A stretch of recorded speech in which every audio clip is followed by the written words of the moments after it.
माताओं बहनों, आप जान ही रहे हैं कि आज से हिराड़ी सत्संग मंदिर में ध्यानाभ्यास का कार्यक्रम हो रहा है। आप तमाम श्रद्धालुओं से मैं विनती कर रहा हूँ, रात में भी मैं विनती किया और कर रहा हूँ, आप आवें और संतों की वाणियों का श्रवण करें। आपके बीच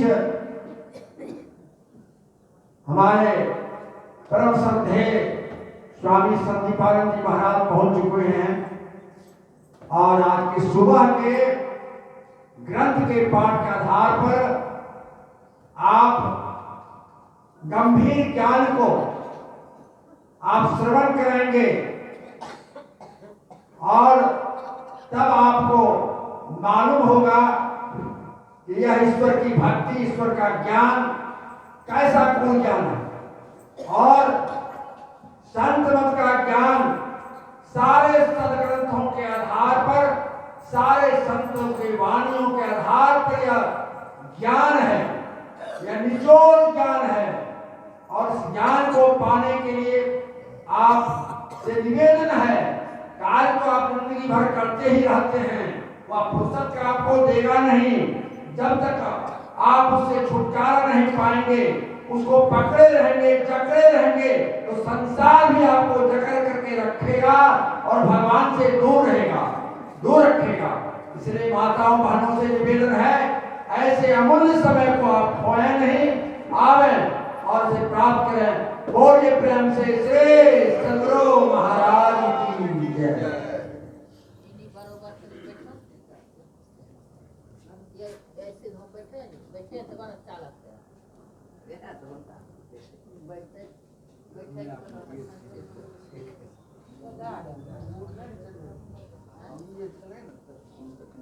बोली प्रेम से श्री सद्गुरु महाराज की जय। श्री सद्गुरु महाराज की जय। श्री सद्गुरु महाराज की जय।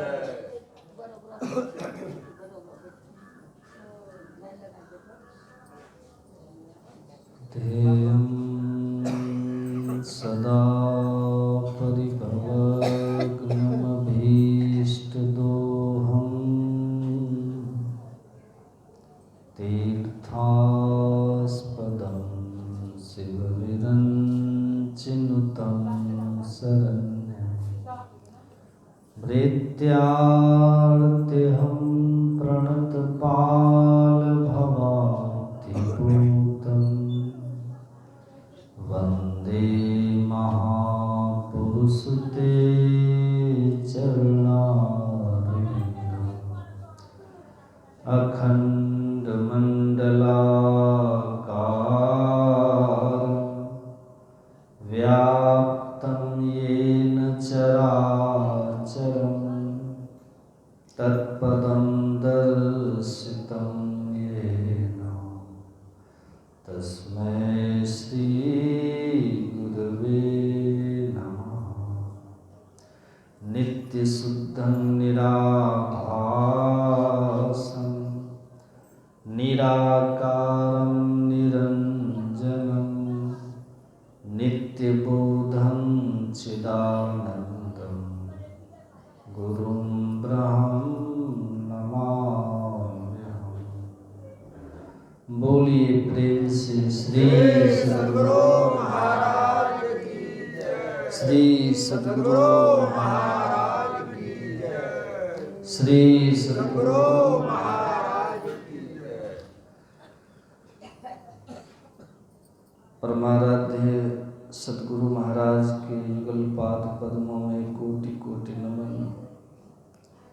सप्ताह ध्यान साधना शिविर के प्रथम दिन के प्रथम पाली में उपस्थित अर्चनीय वंदनीय साधु समाज, उपस्थित साधक वृंद, महानुभावों, माताओं, बहनों, बहनों,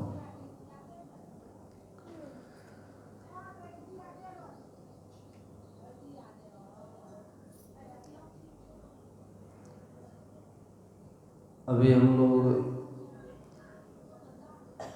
सत्संग योग से जाबाल दर्शन उपनिषद का पाठ सुना है और उस उपनिषद का प्रथम मंत्र आपने सुना, ज्ञान शौचम परित्यज्य बाह्येयो रमते नरः स मूढ़ः कांचनं त्यक्त्वा लोष्टं गृह्णाति सुब्रतः। ऋषि कहते हैं, जो ज्ञान शौच को छोड़कर बाहरी शौच में लगा रहता है, वह मानो कंचन को छोड़कर यानी सोना को छोड़कर मिट्टी का ढेला ग्रहण करता है। बाहरी शौच का मतलब है शरीर की शुद्धि। जो शरीर की शुद्धि में खूब लगे रहते हैं, और भीतरी शौच का अर्थ है अंतःकरण की शुद्धि। अंतःकरण की शुद्धि कहिए या फिर मन की शुद्धि कहिए या फिर चित्त की एकाग्रता कहिए। अगर कोई बाहरी शौच में ही लगा रहता है, बाहरी पवित्रता में ही लगा रहता है, अंतःकरण की शुद्धि नहीं करता है, मन को निर्मल बनाने का प्रयास नहीं करता है, तो ऋषि कहते हैं वह मानो कंचन को छोड़ करके मिट्टी का ढेला ले रहा है। बाहरी शुद्धि का भी महत्व है, शरीर की भी शुद्धि का महत्व है, लेकिन एक हद तक है। अपने यहाँ तो नियम है, सिद्धांत है, सहस्रम स्नानम आचरेत। यदि 1000 काम जीवन में हो, 1000 काम करना बाकी हो, और अगर स्नान नहीं किए हैं तो पहले 1000 काम को छोड़ दीजिए, स्नान कर लीजिए। इतना महत्व है। स्नान प्रतिदिन करिए, और स्नान करने का भी समय महापुरुषों ने निश्चित किया है। यद्यपि हम लोग संत मत के अनुयायी हैं, संत मत में यह नियम है कि ब्रह्म मुहूर्त में जग जाइए, भिनसर में जगिए और हाथ पैर धो करके कुल्ली आचमन करके बैठ करके ध्यान करिए, और दिन में स्नान करके ध्यान करिए। ये हम लोग को कहा जाता है। और फिर शाम में ध्यान करिए। तो दिन में स्नान करके ध्यान करने का मतलब दोपहर में स्नान करिए और बैठ करके ध्यान करिए। ये हमारे यहाँ त्रिकाल संध्या का नियम है। और हमने देखा, मैंने गुरु महाराज जी को नहीं देखा, मैं सुना हूँ महापुरुषों से, मैंने सुना है कुछ बाबाओं से। मैंने महर्षि संत सेवी जी महाराज को देखा, महर्षि साई स्वामी जी महाराज को देखा। ये सभी महापुरुष, और अभी जो हरिनंदन परमहंस जी महाराज हैं, पूज्यपाद भगरथ जी महाराज हैं, इन महापुरुषों को देखते हैं। ये लोग, ये महापुरुष जलपान करते हैं, प्रातःकाल कुछ न कुछ जलपान लेते हैं, और जलपान लेने के बाद तब ये दिन के अनुसार इनके शरीर का मालिश होता है, और मालिश के बाद तब प्रतिदिन स्नान करते हैं, और स्नान के बाद कोई 1 घंटा, कोई 1.5 घंटा, कोई 2 घंटा तक ध्यान पर रोज बैठते हैं। ये नियम है, और यही नियम गुरु महाराज जी का भी रहा होगा। इसलिए हम कह सकते हैं कि गुरु महाराज भी दिन में स्नान करके और तब ध्यान करते थे। ये प्रथा हम लोगों को भी अपनाना चाहिए। लेकिन अभी ऐसा भागम भाग है, अभी ऐसी भाग दौड़ की चल रहा है, लोगों के पास टाइम नहीं है। कितने शिक्षक हैं, उनको 8 बजे विद्यालय जाना पड़ता है, कितने लोग हैं दुकान खोलते हैं, उनको 7 बजे ही दुकान खोलना पड़ता है। तो इस स्थिति में क्या करना चाहिए? इस स्थिति में आप भोर में स्नान कर लीजिए और स्नान करके फिर भोजन जो करते हैं उसके पहले ध्यान करके तब भोजन करिए। और हमने सुना है महापुरुषों के मुखारबिंद से, सूर्योदय के पहले जो स्नान करते हैं वो बहुत शुभ माना जाता है, उसको ऋषि स्नान कहते हैं। और सूर्योदय के समय जो स्नान किया जाता है उसको देव स्नान कहते हैं, देव स्नान। प्रातः काल जो स्नान किया जाता है उसको मानव स्नान कहते हैं, पूर्वाह्न तक। अब 12 बजे के बाद जो स्नान किया जाता है उसको राक्षस स्नान कहा गया। एक व्यक्ति ने कहा, हमसे बात किया उन्होंने, ऐसे चर्चा चली, उसने बड़ी सहजता से, बड़ी प्रसन्नता से कहा कि बाबा हम दिन में कभी नहाते ही नहीं। तो कब नहाते हैं? कहा जब खाना वाना खा लेते हैं, रात में तो गर्म पानी करते हैं और सोने के पहले नहा करके या सो जाते हैं। तो ये कौन नियम है?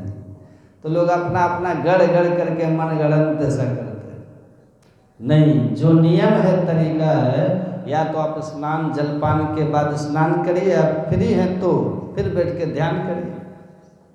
और 12 बजे के पहले हर स्थिति में स्नान करिए। हो सके तो सूर्योदय के पहले नहाइए, थोड़ा पुण्य भी हो जाएगा। उसको ऋषि स्नान, देव स्नान कहते हैं। ऐसा कीजिए। तो ये बाहरी शौच की भी जरूरत है, ये भी जरूरी है। लेकिन कोई बाहरी शौच में ही लगे रहे, बाहरी पवित्रता में ही लगे रहे और अंतःकरण को नहीं धोए, अंतःकरण की शुद्धि न करे, तो समझ जाइए वो ऐसा ही है जैसे कोई व्यक्ति सोना को, कंचन को छोड़ करके अब मिट्टी का ढेला ले। कहिए उसका कोई वैल्यू है?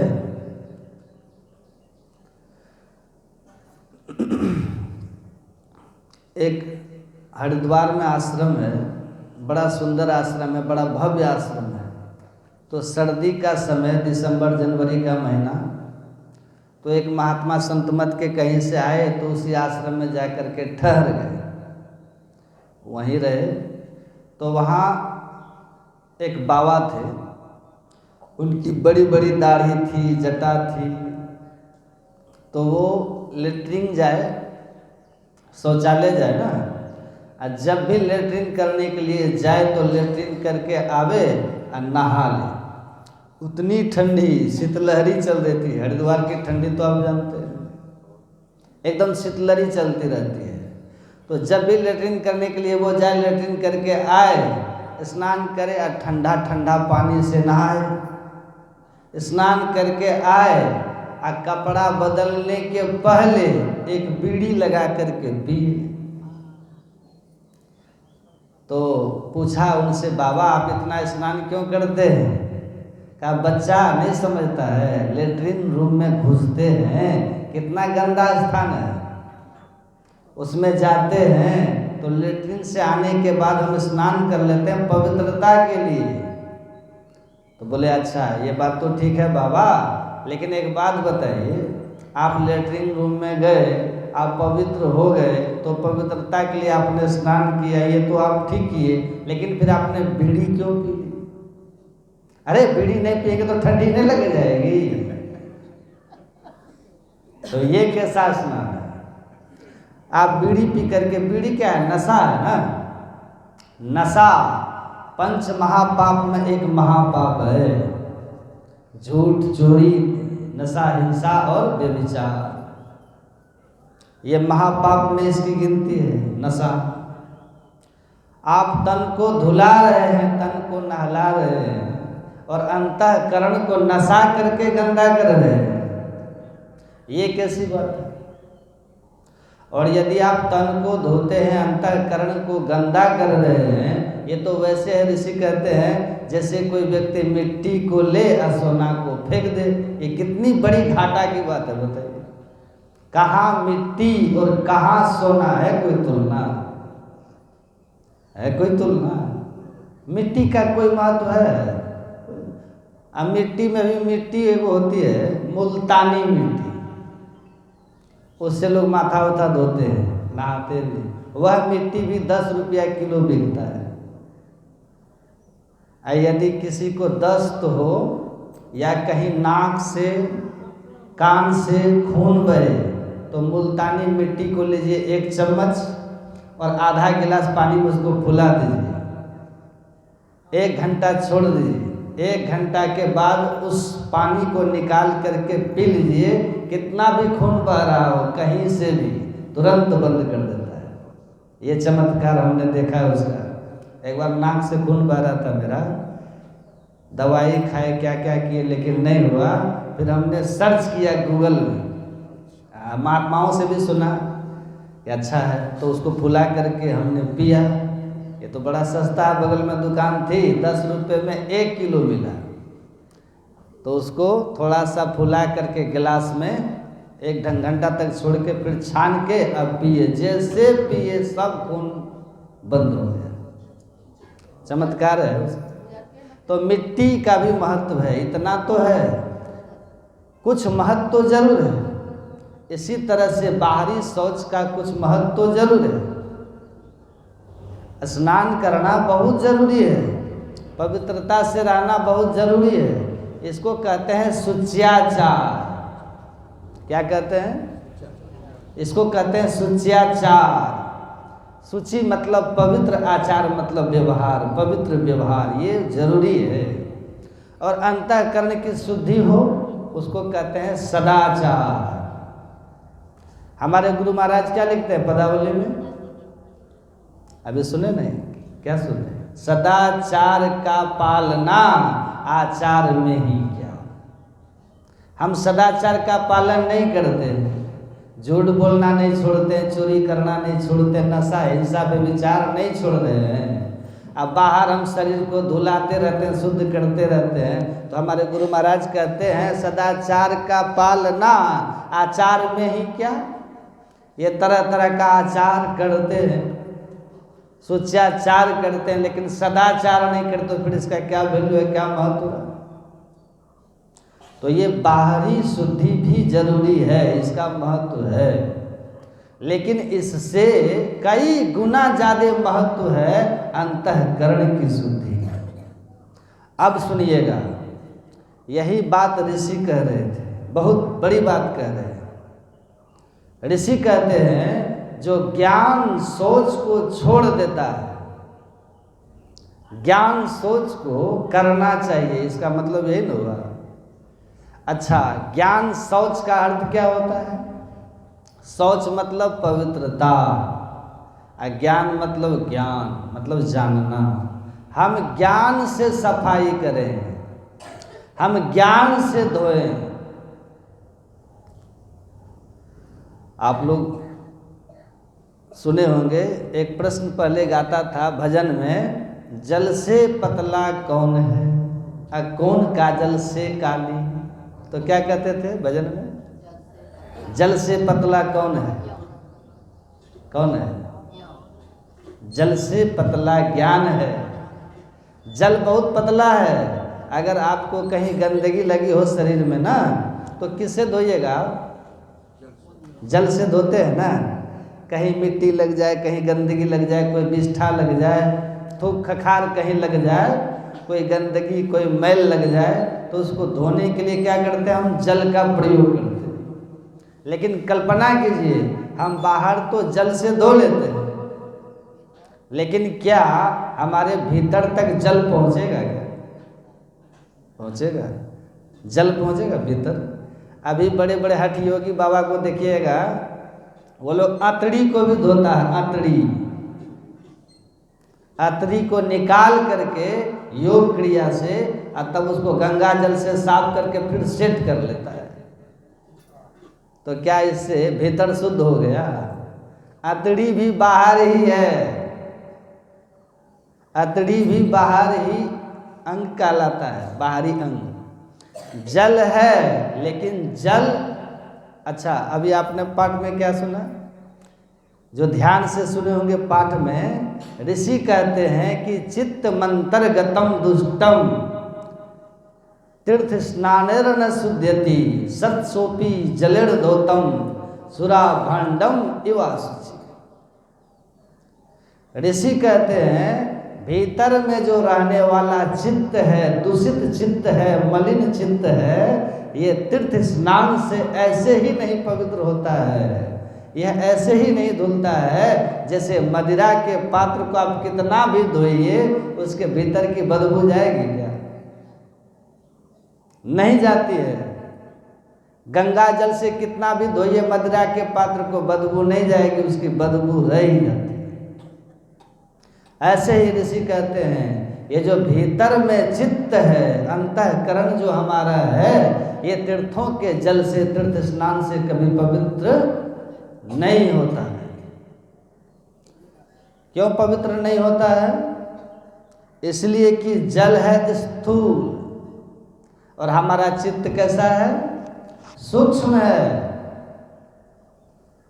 आप लोग देखते हैं, लोग डॉक्टर के यहाँ जाते हैं, कभी कोई बीमारी होती है डॉक्टर के यहाँ जाते हैं तो डॉक्टर कहते हैं आपको पेट का अल्ट्रासाउंड करवाना होगा, या आपको चेस्ट का, छाती का अल्ट्रासाउंड करवाना होगा, एक्सरे करवाना होगा, कहते हैं ना डॉक्टर। आप जाते हैं वहाँ और वहाँ जा कर के आप अल्ट्रासाउंड करवाते हैं, एक्सरे करवाते हैं, सब कुछ करवाते हैं। भीतर में कहाँ पर ट्यूमर है, भीतर में कहाँ पर कफ जमा हुआ है, भीतर में कहाँ पर घाव है, वो सब आप देख लेते हैं अल्ट्रासाउंड में। लेकिन आज तक कभी देखें कि भीतर में मन कहाँ? अल्ट्रासाउंड में फोटो आया कभी? मन कहाँ है? आया कभी? एक्सरे आप करवाते हैं, सब कुछ आप देख लेते हैं भीतर का, लेकिन भीतर में चित्त कैसा है आज तक किसी ने फोटो खींचा? आया फोटो? बताइए। चित्त का फोटो, मन का फोटो, बुद्धि का फोटो, अहंकार का फोटो, जो हमारा अंतःकरण है, ये भीतर का सभी का फोटो तो आ जाता है, लेकिन इसका फोटो आया आज तक नहीं आया। क्यों नहीं आया? इसीलिए कि ये अल्ट्रासाउंड, ये एक्सरे जो मशीनें हैं ना, ये स्थूल चीज का ही फोटो ले सकता है। और हमारा अंतःकरण कैसा है? हमारा मन, बुद्धि, चित्त, अहंकार कैसा है? ये सूक्ष्म है।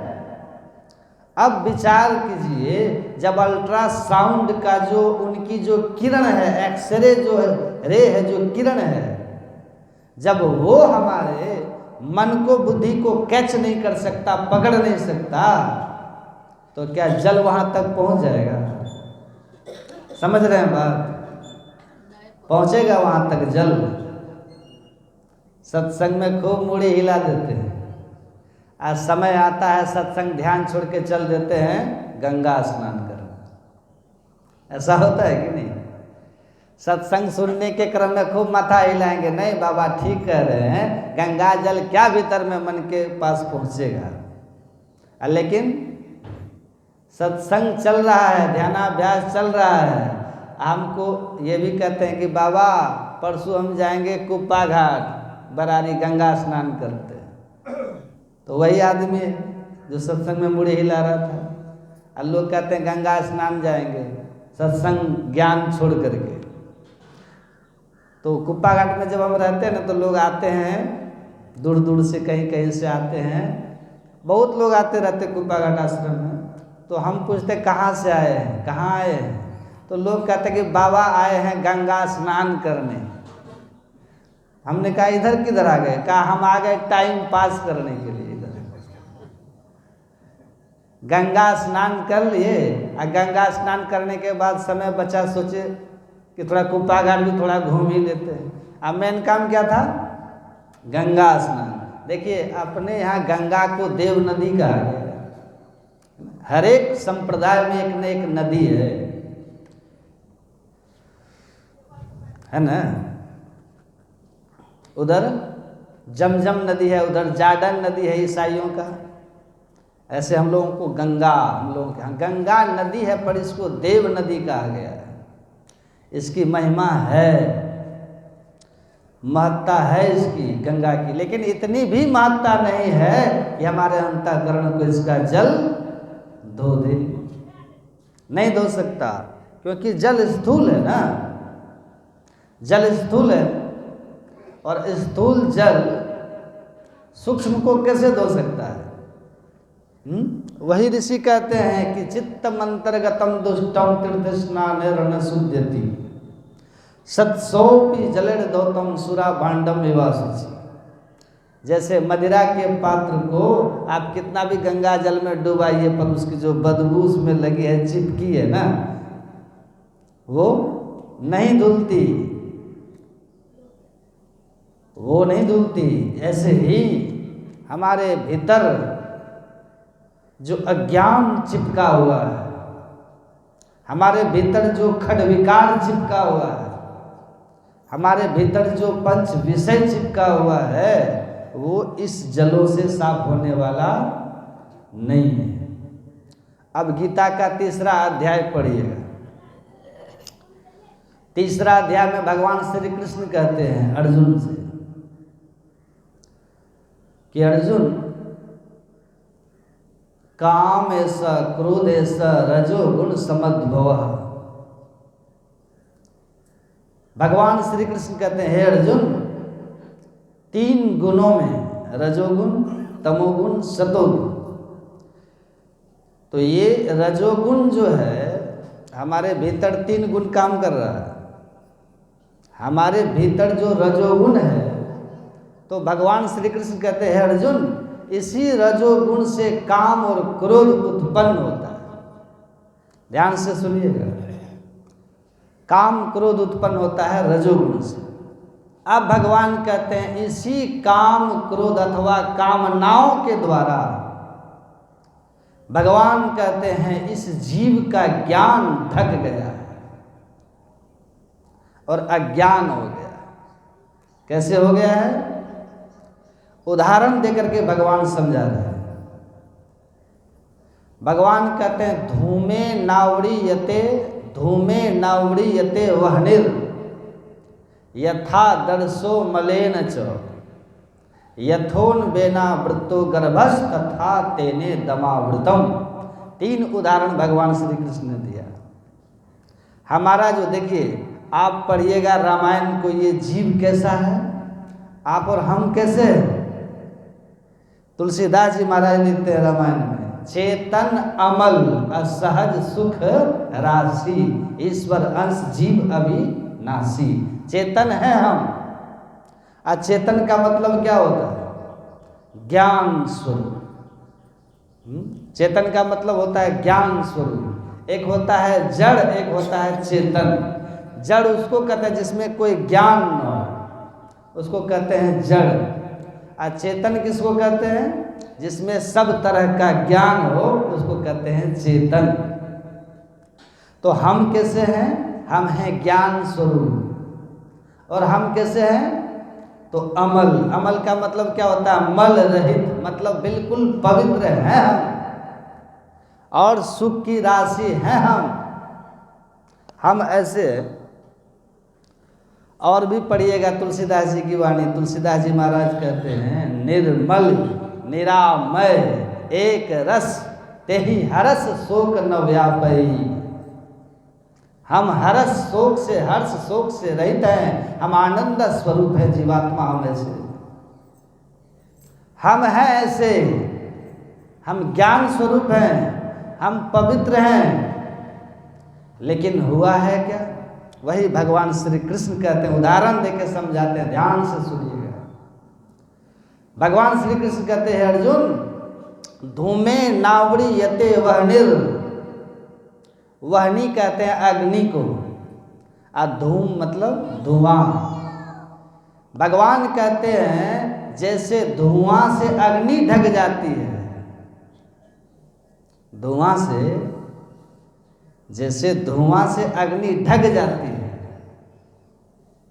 अब कहिए, धुआं में ताकत है अग्नि को ढकने का? लेकिन आप कभी काल देखते होंगे, इतना धुआं होता अग्नि से ही कि धुआं से अग्नि ढक जाती है। देखते होंगे कभी कभी। फिर भगवान दूसरा उदाहरण देते हैं, यथा दर्शो मलेन च। यथा आदर्श, आदर्श मतलब क्या होता है? आदर्श मतलब है? आदर्श मतलब दर्पण, आईना। आदर्श कहते हैं दर्पण को। ध्यान से सुनिएगा, भगवान कहते हैं यथा दर्शो मलेन च, जैसे दर्पण मैल से ढक जाता है। अब दर्पण हो और दर्पण पर मैल जम जाए और सामने लीजिए तो चेहरा दिखेगा? देखिए, दर्पण पर जैसे मैल जम गया, अब दर्पण सामने रहने के बाद भी चेहरा नहीं दिखता। यही बात आप पढ़िएगा रामायण में, हमारे तुलसीदास जी महाराज भी यही लिखते हैं। तुलसीदास जी महाराज क्या कहते हैं? मुकुर मलिन अरु नयन विहीना। मुकुर, मुकुर मतलब क्या होता है? भगवान श्री कृष्ण आदर्श शब्द का प्रयोग करते हैं हम संस्कृत में, और तुलसीदास जी हिंदी में मुकुर शब्द का प्रयोग करते हैं। दोनों का अर्थ क्या है? दर्पण, आईना। दोनों का अर्थ है आईना। तो तुलसीदास जी महाराज लिखते हैं मुकुर मलिन अरु नयन विहीना, राम रूप देखई किमि दीना। अज्ञ अकोविद अंध अभागी, काई विषय, काई विषय, विषय रूपी काई, काई विषय कहाँ लागी? तो मुकुर मन लागी। मन रूपी दर्पण पर विषयों की काई लग गई। वही भगवान कहते हैं जैसे दर्पण पर मैल जम जाए, समझ रहे हैं बात? यही उदाहरण कबीर साहब भी कहते हैं। संत और भगवंत की वाणी में कितना साम है, सुनिएगा ध्यान से। कबीर साहब कहते हैं जब दर्शन देखा चाहिए तो दर्पण मांझत रहिए, और दर्पण लागी काई तो दर्श कहाँ ते पाई। तो भगवान कहते हैं जैसे धुआं से अग्नि ढक जाती है और जैसे मैल से दर्पण ढक जाता है। और तीसरा उदाहरण बड़ा गजब का देते हैं भगवान, यथोल बेना वृत्तो गर्भस, जैसे जेर से गर्भ ढक जाता है। जेर, जेर देखा आपने? गाय सबको देखिएगा, बच्चा देने के बाद में जेर निकलता है, क्या बोलते हैं? आप जो बोलिए। तो जैसे जेड़ से गर्भ ढका रहता है, ऐसे ही भगवान कहते हैं ये कामनाओं से अथवा अज्ञान से इस जीव का ज्ञान ढक गया है। इसी ज्ञान के ढक जाने के कारण जो जीव ज्ञान स्वरूप है यह ज्ञानी हो गया है। जो जीव परम पवित्र है वो गंदा हो गया है। तुलसीदास जी इसी को बहुत सुंदर लिखते हैं रामायण में। तुलसीदास जी लिखते हैं बूंद परत भा ढाबर पानी, बूंद परत भा ढाबर पानी। अब वर्षा के समय में देखते होंगे, वर्षा जब होती रहती है तो जल का जो बूंद गिरता ऊपर से कितना स्फटिक की तरह चमकता है कि नहीं? जब तक वो जल बूंद धरती को स्पर्श नहीं करता है, जब तक वो आकाश में रहे तब तक उसको देखिए कैसा चमचम चमकता है, स्फटिक की तरह पारदर्शी दिखेगा आपको। लेकिन जैसे ही वो धरती पर गिरता है तो क्या होता है? वो धूल धूसरित होकर के कीचड़, ढाबर मतलब कीचड़ हो जाता है। ऐसे ही जो जीव है, जो ज्ञान स्वरूप है, जो पवित्र है, जो सुख की राशि है, यही जीव माया के बस होकर के विकारी हो गया, अज्ञानी हो गया, विषयी हो गया। तो भगवान श्री कृष्ण कहते हैं ये सब कैसे खत्म होगा? ये सब खत्म कैसे होगा? देखिए भगवान ने बहुत सुंदर कहा है, विकार भी गंदगी है। क्या है? विकार भी अंतःकरण की गंदगी है, और विषय भी अंतःकरण की गंदगी है, और पाप भी अंतःकरण की गंदगी है। अंतःकरण को धोने के लिए दुनिया में कोई जल है क्या? है? कोई जल नहीं है। इसलिए आप पढ़िएगा गीता, भगवान श्री कृष्ण कहते हैं अंतःकरण को धोने के लिए न ही ज्ञानेन सदृशम पवित्र मिह विद्यते। भगवान कहते हैं ज्ञान से पवित्र कुछ है ही नहीं। ये ज्ञान सोच सबसे पवित्र है और इतना पवित्र है कि ये ज्ञान हमारे अंतःकरण को धो देता है, अंतःकरण को शुद्ध कर देता, पवित्र कर देता। वही ऋषि कहते हैं ज्ञान शौचम परित्यज्य वाह ये यो रमते नरः स मूढ़ः कांचनं त्यक्त्वा लोष्टं गृह्णाति सुब्रत। ऋषि कहते हैं ये ज्ञान सोच। अब भगवान कृष्ण क्या कहते हैं? ज्ञान से पवित्र कुछ है ही नहीं। तो भगवान से पूछा, सुनिएगा ध्यान से, अर्जुन का प्रश्न है भगवान से कि प्रभु जो ज्ञान हमारे अंतःकरण को धोएगा, जो ज्ञान हमें विकारों से मुक्त करेगा, जो ज्ञान हमें विषयों से मुक्त करेगा, जो ज्ञान हमें पापों से मुक्त करेगा, वो कौन सा ज्ञान है? वो ज्ञान कहाँ से मिलेगा? अब देखिए उसी श्लोक के दूसरी पंक्ति, अर्धाली कहते हैं ना, दूसरी पंक्ति नीचे वाली पंक्ति को पढ़िएगा। ऊपर में भगवान कहते हैं न ही ज्ञानेन सदृशम पवित्रम यह विद्यते। ज्ञान से ज्यादा पवित्र दुनिया में कुछ है ही नहीं। ज्ञान से ज्यादा दुनिया में कोई पवित्र करने वाला है ही नहीं। भगवान कहते हैं ज्ञान से ज्यादा पवित्र कुछ है ही नहीं। ये ज्ञान मिलेगा कैसे? ये ज्ञान कहाँ से मिलेगा? अर्जुन यहाँ प्रश्न करते हैं कि प्रभु जिस ज्ञान से विकार धुलेगा, विषय धुलेगा, पाप धुलेगा, ये ज्ञान कहाँ से मिलेगा? तो भगवान बहुत सुंदर उत्तर देते हैं, सुनिएगा एकदम ध्यान से। तत् स्वयं, तत् मतलब वह ज्ञान जो ज्ञान धोएगा, तत् वह ज्ञान, स्वयं मतलब अपने में, स्वयं मतलब अपने में। भगवान कह रहे हैं अपने से प्रकट होगा वो ज्ञान। कैसे प्रकट होगा? तो भगवान कहते हैं योग संसिद्धि, योग की सिद्धि मिलने पर। कौन बोल रहे हैं ये बात? हम नहीं बोल रहे हैं, हम बोल रहे हैं क्या? अगर हम बोलते तो आप लोग नहीं मानते। कोई दार्शनिक की भी बात होती तो झूठला भी देते, अरे दार्शनिक फार्शनिक ऐसे बोलते रहता है, अंग्रेजी हिंदी ऐसे बोलते रहता है। ये कौन कह रहे हैं? भगवान श्री कृष्ण बोल रहे हैं, भगवान कृष्ण बोल रहे हैं। और उनका वचन कभी काट्य होता है क्या? अकाट्य है भगवान का वचन।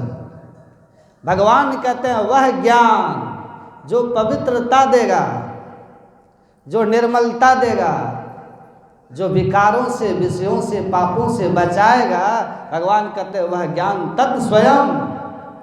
अच्छा स्वयं क्यों कह रहे हैं भगवान? स्वयं इसीलिए कहते हैं कि स्वयं हम ज्ञान स्वरूप हैं ही, वो ढक गया है। आप लोग देखें ना, जैसे लोहा आप रखते हैं घर में तो लोहा पर जंग लग जाता है, तो आप क्या करते हैं? जब जंग लगता है तो उसकी सफाई करते हैं कि नहीं? तो कैसे करते हैं सफाई? बस वो पेपर लाते हैं रगड़ने वाला और उससे केवल रगड़ते हैं। अब जैसे रगड़े वो चमक निकली, तो चमक कहाँ? वो पेपर से निकली क्या? चमक जो, वो चमक कहाँ से आई? वो चमक तो लोहा में पहले से थी, लेकिन ऊपर से जंग लग गया था। बस हमने कुछ नहीं किया, हमने क्या किया? केवल जंग को हटा दिया। जैसे जंग हटा उसकी चमक प्रकट हो गई। ऐसे ही हमारे भीतर हम ज्ञान स्वरूप हैं ही हैं, चेतन अमल सहज सुख राशि, हम ज्ञान स्वरूप हैं ही हैं। लेकिन भगवान कृष्ण कहते हैं जो व्यक्ति योग करता है, योग करने वाले के भीतर तत् स्वयं वो अपने आप प्रकट होता है ज्ञान। आपको ज्ञान कहीं से लेना नहीं है, ज्ञान कहीं से आपको लेने की आवश्यकता नहीं है। ऐसे बाहर का जो ज्ञान है ना, उसके लिए तो कबीर साहब कहते हैं, काम क्रोध मद लोभ की जब लग घट में खान, तब लग पंडित मूर्खा दोनों एक समान। माता सहजोबाई भी कहती हैं, ना सुख विद्या के पढ़े, ना सुख वाद विवाद, आ साधु सुखी सहजो कहे लागी शून्य समाधि। एक बार तो समाधि लगे, फिर देखिए ज्ञान कैसे प्रकट होता है भीतर से। सुनिएगा ध्यान से। संत कबीर साहब ने एक भजन लिखा। वे लिखते हैं,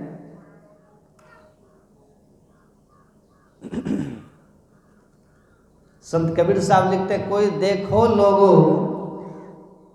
नैया बिच नदिया डूबी जाए। क्या डूब रहा है? नैया बिच नदिया डूबी जाए। अब कहिए, नाव नदी में डूबती है कि नदी नाव में डूबती है? नाव ना नदी पे डूबती है। लेकिन कबीर साहब कहते नहीं, यहाँ पर नदी ही नाव में डूब रही है। कोई देखो लोगो नैया बिच नदिया डूबी जाए। इसका खुलासा अभी नहीं करेंगे, जो मेन पॉइंट का ना वहाँ पे हमको जाना है। आगे कबीर साहब कहते हैं, चीटी चलल अपन ससुररिया। चीटी, चीटी समझते हैं? चीटी एक होता है चिट्टा, दोनों में फर्क है। चीटी और चिट्टा, चिट्टा होता है बड़ा, चीटी होती है बहुत छोटी। तो कबीर साहब कहते हैं, चीटी चलल अपन ससुररिया। ये चीटी ससुराल चली, तो कैसे चली? 9 मन कजला लगाए, 9 मन काजल लगा लिया। चीटी को देखे आप लोग? चीटी देखे हैं कि नहीं? कितनी बड़ी होती है? हाँ, बहुत छोटी होती है, बहुत छोटी। अच्छा, चीटी अगर हाथी के पैर के नीचे पड़ जाए तो मरेगी कि नहीं? है? नहीं मरती है। वो चीटी इतनी छोटी होती है कि हाथी के पैर के नीचे अगर दबे तो उसी में हेरा जाती, मरती नहीं, दबती नहीं है वो। हाथी के पैर का बैलेंस इधर उधर बन जाता, बीच में चीटी जिंदी रह जाती। कितनी छोटी होती है, कल्पना कीजिए। बहुत छोटी होती है चीटी। और वो चीटी जो इतनी छोटी है, वो काजल कैसे लगाएगी? कहिए, वो तो खुद एक काजल है, काली काली है। अच्छा, काजल भी चलिए कह देते हैं कि थोड़ा सा लगा लिया। कबीर साहब कहते हैं नहीं, 9 मन। कितना? चीटी चलल अपन ससुररिया, 9 मन कजला लगाए। इतने में नहीं संतोष हुआ, हाथी मारी बगल तर लिन्हा, आ उठवा के लियो लटका, नैया बिच नदिया डूबी जाए। आश्चर्य लग रहा है कि नहीं आप लोग? आगे कहते हैं संत कबीर साहब, एक चीटी के मरने से 900 गिद्ध अघाए। एक चीटी मरी तो 900 गिद्ध खा करके आगा गया। एक चीटी के मरने से 900 गिद्ध अघाए, आ ताहू में कुछ बाकी रह गए, तापर चिल्ल मर रहा है। विचार कीजिए। अब जो मेन बात कबीर साहब कह रहे हैं सुनिएगा। एक चीटी के थूके से बह गए नदी 1000, अब पापी नरकी पार उतर गए, अधर्मी अधर्मी बुढ़े मझधार, नैया बिच नदिया डूबी जाए। ये क्या है? देखिए, सबसे बड़ी बात है, चीटी का मतलब होता है सूरत। क्या है? चीटी मतलब सूरत। ये संतों की सधुकड़ी भाषा है, सधुकड़ी बोल है। चींटी कहते हैं सूरत को। एक चींटी के थूके से